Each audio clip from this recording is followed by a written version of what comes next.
Titanic के बारे में आप सभी ने तो सुना ही होगा, लेकिन क्या आप जानते हैं असल में टाइटैनिक डूबा ही नहीं था। तो आज हम टाइटैनिक से जुड़ी कॉन्स्पिरेसी थियरी जानते हैं। इस बात को जानने के बाद आप भी सोच में पड़ जाएंगे कि उस रात जो जहाज डूबा था वो टाइटैनिक ही था या फिर कोई और जहाज था जिसे टाइटैनिक की जगह भेजा गया था।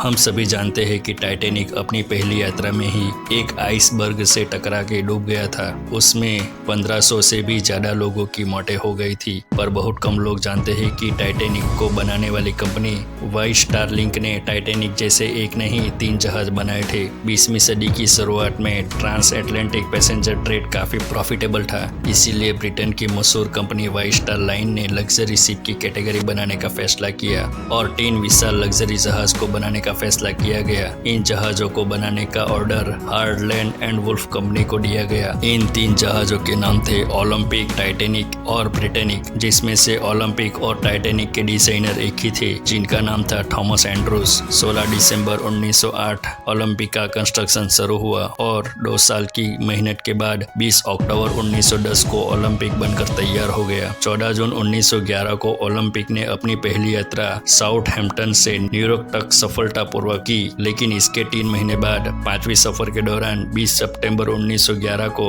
ओलंपिक जहाज एक British navy ship HMS Hawke से टकरा गया, जिसमें दोनों जहाजों को काफी नुकसान हुआ, लेकिन रॉयल नेवी ने इस एक्सीडेंट के लिए ओलंपिक को जिम्मेदार ठहराया। इस घटना ने ओलंपिक जहाज के owner White Star Line company के सामने एक बड़ी प्रॉब्लम खड़ी कर दी, क्योंकि इस घटना के बाद ओलंपिक को मरम्मत के लिए भेजना पड़ा। उसमें काफी खर्चा होना था और क्योंकि ओलंपिक की इंश्योरेंस कंपनी ने इस नुकसान की भरपाई करने से मना कर दिया, तो इसकी मरम्मत का सारा खर्चा वाइस स्टार लाइन पर आ गया, जिसकी वजह से टाइटैनिक का काम भी रोकना पड़ा। इन सब कारणों से कंपनी को बड़ा आर्थिक नुकसान हुआ। इस नुकसान से उभरने के लिए कंपनी ने एक सीक्रेट प्लान तैयार किया। कंपनी को अपनी नुकसान भरपाई करने के लिए किसी एक जहाज को यात्रा पर भेजना ही था, और कंपनी ने जो किया वो बहुत ही हैरान करने वाली बात थी। वाइट स्टार लाइन कंपनी ने ओलंपिक की मरम्मत करने के लिए उसे टाइटैनिक की जगह खड़ा कर दिया और टाइटैनिक को ओलंपिक की जगह मरम्मत के लिए भेज दिया, ताकि किसी को भी जरा सा भी शक न हो। टाइटैनिक की जगह ओलंपिक को भेजकर बिना किसी की जान गंवाए टाइटैनिक यानी ओलंपिक को डुबा दिया जाए और ऐसा दिखाया जाए जहाज एक आइसबर्ग से टकरा कर डूब गया,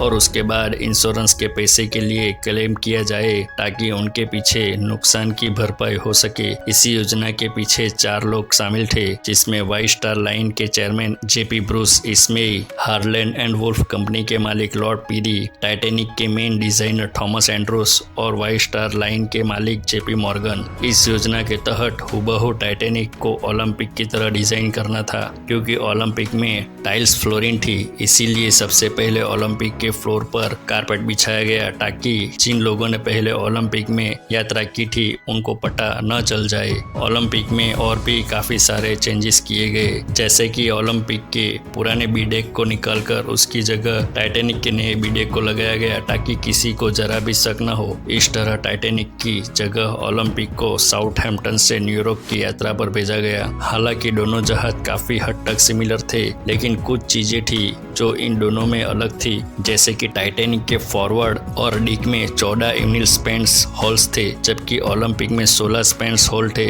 लेकिन जब टाइटैनिक ने साउथहैम्पटन से अपनी यात्रा शुरू की, तब इसमें 16 यूनिल स्पेस होल दिखाई दे रहे थे, जिसका मतलब यह था कि ये जहाज टाइटैनिक नहीं बल्कि ओलंपिक था। इसके अलावा साल 1998 में पब्लिश हुई एक इंग्लिश ऑथर रॉबिन गार्डनर की किताब Titanic the ship that never sank, यह दावा किया गया कि डूबने वाला जहाज टाइटैनिक नहीं बल्कि ओलंपिक था। तो क्या इतने सालों से हमें बताया गया वो सब झूठ था?